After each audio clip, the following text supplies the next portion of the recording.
making really good progress on the La Sierra project up here. This is my own home. I got all the roughing done, drywall up. Zach and I painted it yesterday, so it's got a coat of paint. This is gonna be getting a tile wainscoting, so we didn't paint, the wainscoting area. But today, hopefully, we're gonna get the LVT down, the flooring, cabinet in, but I wanna show you the progress we made. This is really cool. So, you remember we took out a closet in the bedroom here. This used to be a closet. And to gain space in the bathroom, we took out the closet, we got it all drywalled, painted, ready to go. The only thing I need to do is put some baseboard on here. I got a little outlet to cut in here. But yeah, this came out really nice. I'm really happy with this. We'll probably end up, maybe putting some artwork up here, maybe even changing the layout of the room and mounting a TV up here. But that'll be something we decide later. We're going to be working on this LVT flooring. We're just going to continue this into the bathroom. But before we do that, I want to get everything buttoned up underneath. I used this access hole. This was really cool. If you're working in a bathroom and you have a crawl space, I highly recommend just cut an access hole to have access to the crawl space if you're going to be doing roughing, because this just makes it so much easier. You don't have to go to the crawl space access, whether that's outside or somewhere else in the house. This was our access to change out all of our rough plumbing and rough electrical. If you remember, the toilet used to be right over here. This is where the toilet was. The toilet was right here. We moved it over to here. The vanity, which is here, used to be on this wall right here, the vanity rough-in. So we took that, moved it over here, and took the shower. The shower was right here. This is where the shower is, this tiny little phone booth shower, and we moved it over to here. So we did all of the rough plumbing in here, and you can see some of the PEX. Oh, we did the tile ready pan yesterday. This came out really nice. This is awesome. These pans are so solid. I mean, listen to that. Do you ever hear that from like one of the other foam pans? You don't. This is like solid as a rock and nice and level. You see we got our curb. We got our curb nice and level. Bubbles right in the middle. I mean, it was just so simple and easy. Everything went right in. I got my studs shimmed out really nicely. I did this using the laser trick. If you want to see how I do that, how I get my walls all in plane, plumb, and straight, I got a video. I'll put that link down in the description. Yeah, I got the walls are all straight. They're ready to put up the tile ready board, and the shower pan is in, ready to go. If you have access from below, I always recommend get your tile ready pan in first and then hook it up from below after. That way you're not, trying to glue and get the pan in all at the same time. It's much easier just to get the pan in and then hook up everything from underneath. We got all of our PEX done in here. You can see we got this is our Delta R22000 rough-in. I get it with the stops. I like having the stops on my valves. That way you can just turn off the water to the shower head in here, and this is going to be a handheld. After you test it, you can just turn those off so that you can work on them. But this is something I did a little different. I use these. These are PEX A. That's the PEX A connection. These are typically used for like vanity stub outs like that, and toilet stub outs like this. So they got PEX. They got PEX that goes in on the other end, and then you just cut it off and put your angle stop on. But I actually use these for my rough-in. Basically, I just cut off, right here, hooked into PEX A, soldered right into the valve. So that came out really slick. I'm really happy with that. And I'm also happy that Home Depot is now carrying PEX A. We used to have to go to Ferguson or another plumbing supplier to get our PEX A connections. Home Depot used to only have PEX B, which requires those crimping rings. I'm really glad they have PEX A because it's so much easier if you are short a part or need to run somewhere, there's usually always a Home Depot nearby. So I got all this stuff from Home Depot. I'm not sponsored by Home Depot or anything. It's just, you know, there's just so many of them. That's where I usually end up going. If you want to see a video explaining how to use PEX-A and soldering, I have great videos. I'll put those in the description below as well. Yeah, I want to get this tile ready pan hooked up. So let's jump underneath here. I need a flashlight. We in California use ABS pipe here, and the tile ready pans are a PVC connection. So a lot of people get tripped up by that, but you don't need to. If you ever have an ABS to PVC connection, just go ahead and use this all-purpose cement and you're good to go. So again, this is so easy. Instead of crawling around, I mean, I literally have to go right here. So let's jump down here and see what we got going on.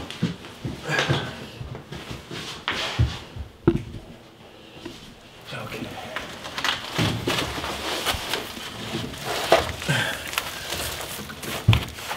So I don't know if you can see, but you can see where I had to move the toilet. Oh, okay. Can you see that? Oh, yeah, I can see it.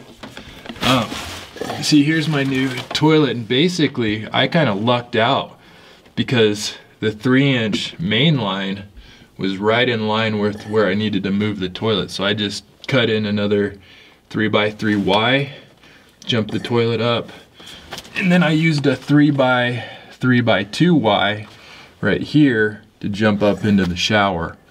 And the shower is going to be using the same vent as the toilet. So yeah, the ABS actually came out pretty good, pretty easy. And now I gotta hook up the trap over here.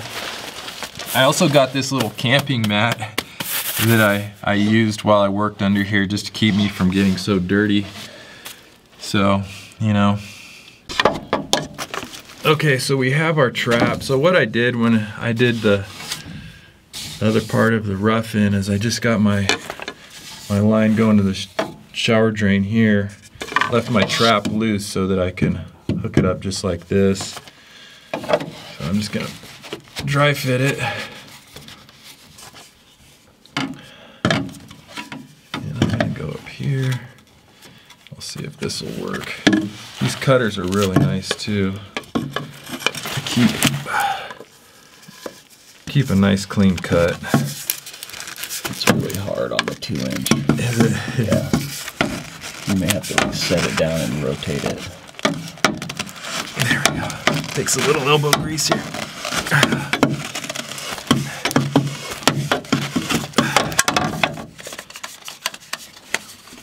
Yeah, so nice clean cut as opposed to a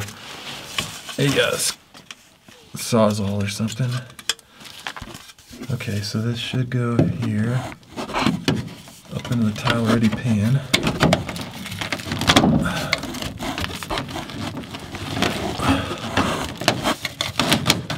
This all fits.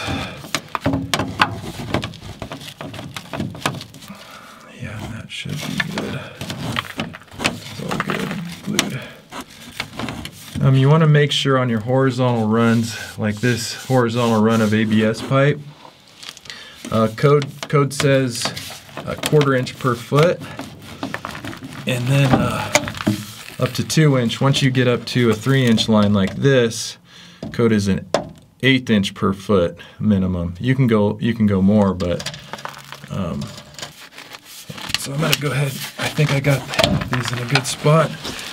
It's always a little tricky when you're dry fitting as opposed to when you glue it, because the fittings will, you know, once there's glue on it, it's lubricated and the pipes will slide up more into the fittings, if you know what I mean. So I usually like to go, you know, give myself a little bit of room, figuring that the pipe is going to slide up, you know, into its hub connections a little better than the dry fit. Oh, I knew this was going to happen. I need channel locks for this. Let me see. Yeah, no. I'll do it. Alright, so we got our all-purpose glue. It's a tan color. Kind of more of a mucusy color. So I'm gonna go standpipe first and up into the tile ready. I'm gonna do both sides of the pipe here.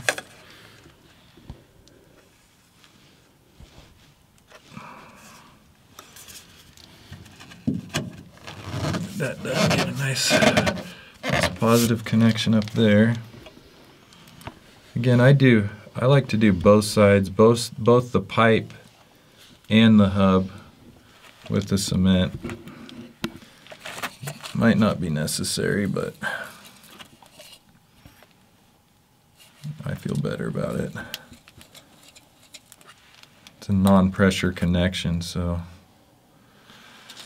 you know, I've heard both ways, but I like to do both. So I got both the hub and the pipe, and hopefully, if I line this all up correctly, this is going to work good. And there.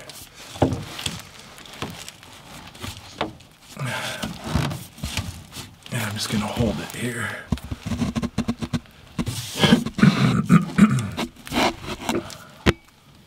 Got a nice little hold.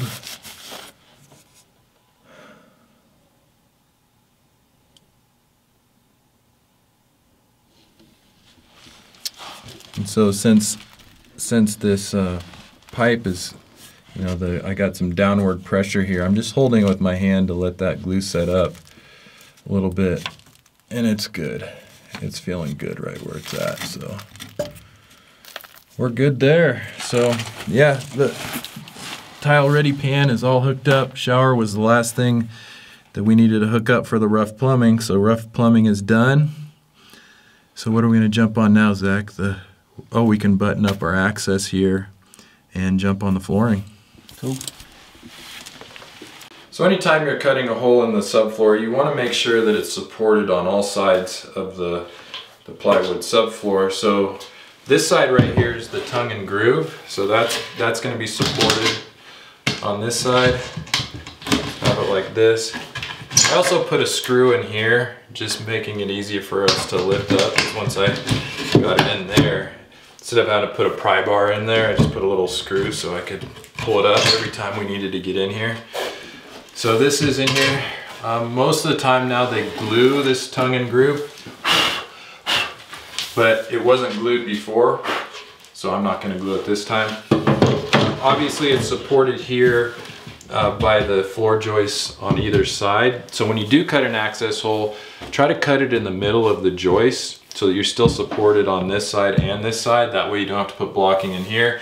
But this is the side that has no support in it. So I'm gonna, you know, this would probably be okay.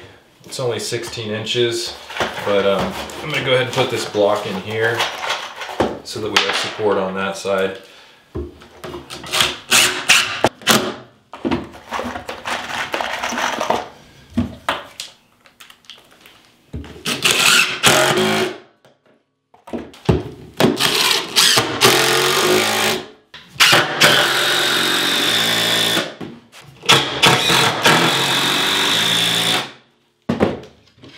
So we have support on that side.